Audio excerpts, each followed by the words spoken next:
para sa kanila peke yung video. Okay?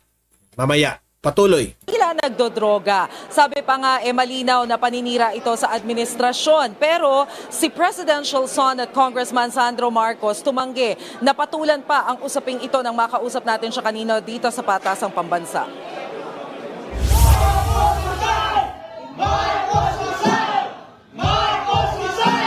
Ito yung nangyari kanina. Okay? Doon sa, ito ay courtesy of Harry Roque. Okay? Ito yung pagpakita ng the first time pinakita sa Maisog Rally, no? At Si Pangulong Bongbong Marcos ang pinulutan sa Los Angeles ito pinakita. Bago yung Canada yung una, pero hindi malabo kasi yung Canada na video nila medyo blur. Ito yung sa Los Angeles na yung medyo clear na, okay? sa Maisog Rally sa Los Angeles, California. Ipinalabas doon ang video ng umano'y pagdodroga ng Pangulo. Hindi na namin ipakikita ang buong video, pero maririnig ang sigawan ng mga tao. Habang piniplay ang video, pinagre-resign at tinawag na bangag ng mga dumalo si PBBM. Ang Maisog ay grupong kaalyado ng mga Duterte. Katunayan, una nang tinawag ni dating Pangulong Rodrigo Duterte na bangag si Marcos sa isang Maisog Rally noong Enero. Present sa Maisog Rally sa Los Angeles, si dating presidential spokesperson Harry Roque. Ipinost din ni Roque ang screenshot ng video na pinagdikit niya. So, yan ang post ni Attorney Harry Roque, okay? Coke Zero and regular Coke, still Coke. Oh, yan. Okay? Maraming nakapansin dito, sabi dito, yung sa left side raw, medyo mataba si PBBM dyan. Okay? Dito naman, yung present. Okay? So, talagang tinututukan ko yan. Pero ayon kay Abalos, no? Magkaiba raw yung tenga. Okay? Yung sa Bisaya pa, dalunggan. Okay? Magkaiba raw. Kaya fake itong video na ito, sabi niya. Okay? Pero ayon kay Attorney Harry Roque and the rest of the naniniwala, si Bongbong Marcos raw talaga yan. Okay? Sa tunay na picture ni PBBM. Buwelta naman dyan ni Executive Secretary Lucas Bersamin.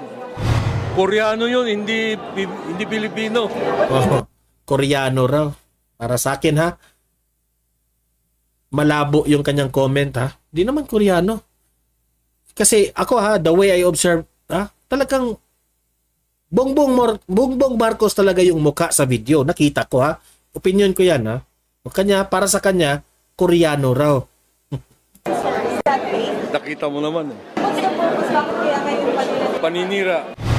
Sabi niya paninira. Alam niyo ha, sasabihin ko sa inyo. Bakit ako bakit yung una kong nakita medyo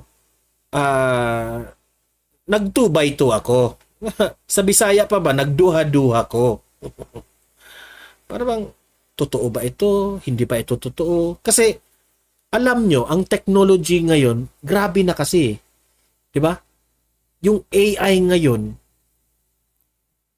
super very high-tech na to the point na sabi ko, pwede itong mapeke 'Di ba? So kaya nga nag-ingat rin ako sa aking pag-post, no? Ayaw namang patulan ni Presidential Son at Ilocos Norte 1st District Representative Sandro Marcos ang lumabas na video.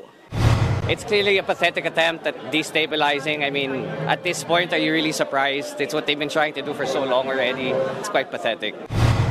Nakarating na sa DILG Yun ang reaction ni Sandro. Okay? Pathetic daw.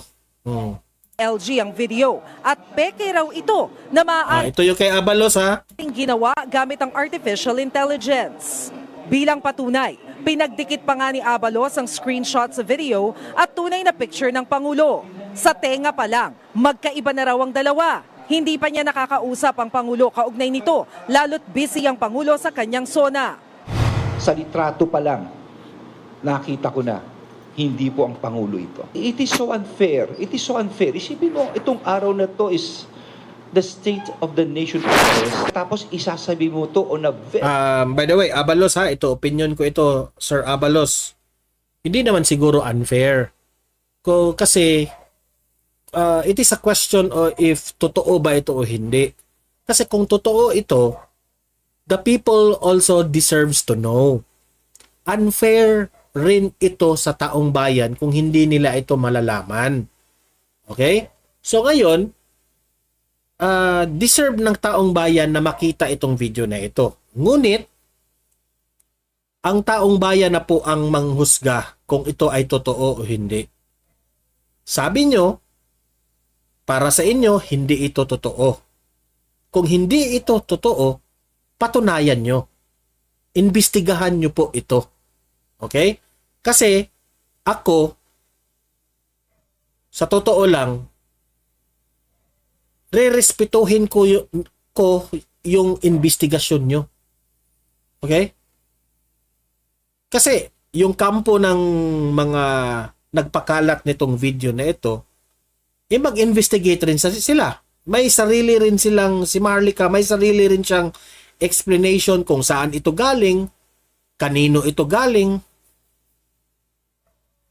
anong year ito nangyari, saan ito nangyari, pwedeng ganyan. Pero ikaw, sabi mo, hindi totoo yan, dapat patunayan nyo. Magpakita kayo ng ebidensya na kayo po ay nag-investigate. Isa na dito, para sa akin ha, the number one solution para mahinto na itong usapin na ito, itong video na ito, is magpa-test talaga itong si PBBM. And dapat hair follicle test. Kasi yan ang pinaka-accurate na test patungkol dyan. Para matapos na itong usapin na ito. Diba? Kasi para sa inyo, peke. Para sa kanila, totoo. Matapos yung issue na yan, kung si PBBM po ay magpa-drug test. Diba? Very malicious level, bakit kailangan gawin sa abroad?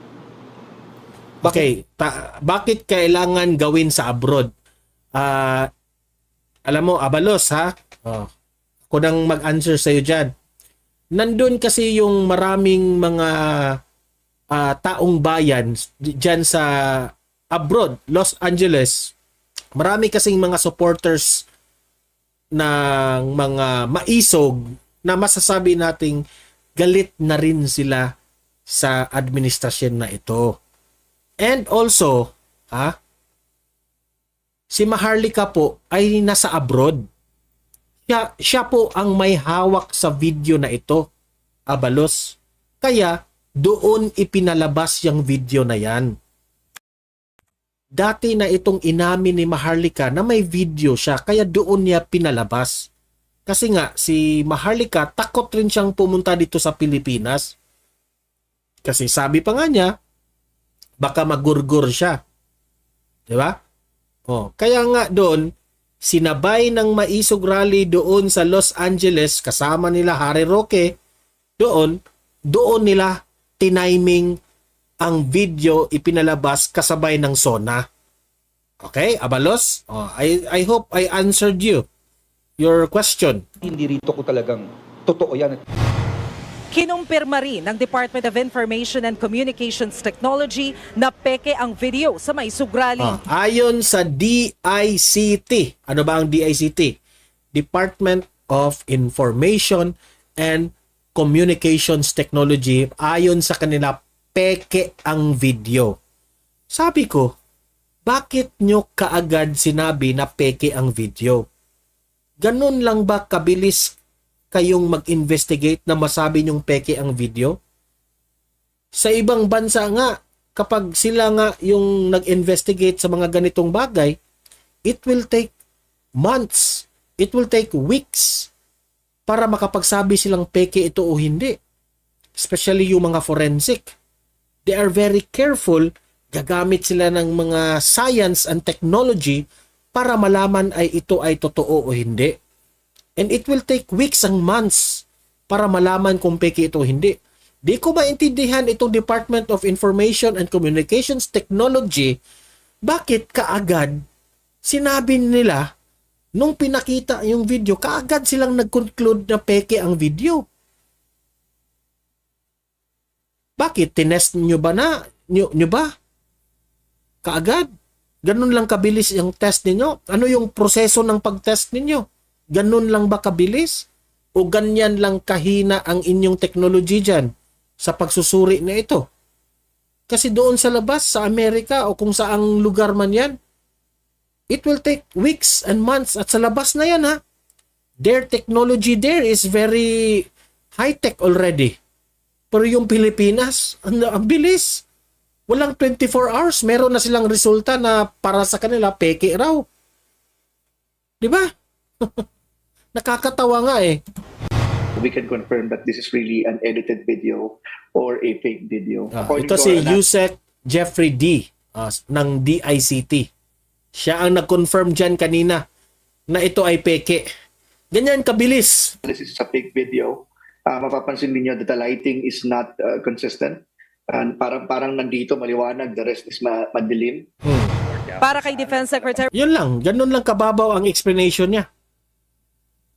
Ginamitan lang niya ng 5 senses siguro. Nagtatanong lang ako ginamitan niyo ba lang ng 5 senses? Tapos sinabi niyo, peke yan, peke yan. Ganun lang ba? Hindi dapat ganyan eh. Gibo Chodoro, parte ng Buti pa itong si Jojo Di Guzman TV, naging detective at forensic yung ginawa. destabilization plot ang malisyosong video. Obvious po na ito ay gawa-gawaan lamang. Ngayon, maliwanag na po sa akin, mga kababayan. Diba? Kung mapapansin nyo, halos lahat ng mga sekretary ni PBBM, meron talagang statement kaagad. Yan ang sinabi ni Panelo. Publicity seekers. Mga attack dogs ba? Mga attack dogs ni PBBM. Nagkaroon without even investigating. Ako pa sa inyo, bago kayo magsalita sa media, this is for the protection sa ating presidente, Yan kasi dyan kayo kasi nagkamali Kaagad meron kayong statement nang hindi nyo nga pa ini-investigate ng mabuti, palabas na kayo ng statement sa inyong mga bibig. Hayaan nyo nang palutangin yan for how many days bago kayo maggawa ng statement. Kayong, hindi lang si Gibo ang itinitukoy ko dito lahat ng mga kaalyado ni PBBM at mga sekretaris niya, lahat puro may statement talaga. Na meron po talagang matinding plano na i-destabilize po ang ating gobyerno. Dagdag pa ng kalihim, isip bata ang gumawa nito. Etong mga Yung destabilization na yan, kayong nagsasabi niyan. Ang ginawa lang ng maisog is pinakita lang yung video. Tapos sumisigaw, parang nagrarally talaga. Sumisigaw yung taong bayan na Marcos resign. Di ba? Kasi hindi nila nagugustuhan yung nakita nila sa video. And that's their opinion. And demokrasya naman tayo. So, respetuhin natin ang kanilang isip batang mga attempt na mapahina ang isip bata raw kayo, Attorney Harry Roque, maharlika, isip bata kayo, sabi niya. ating saligang batas at mga institusyon ay mariin po naming tututulan at lalabanan.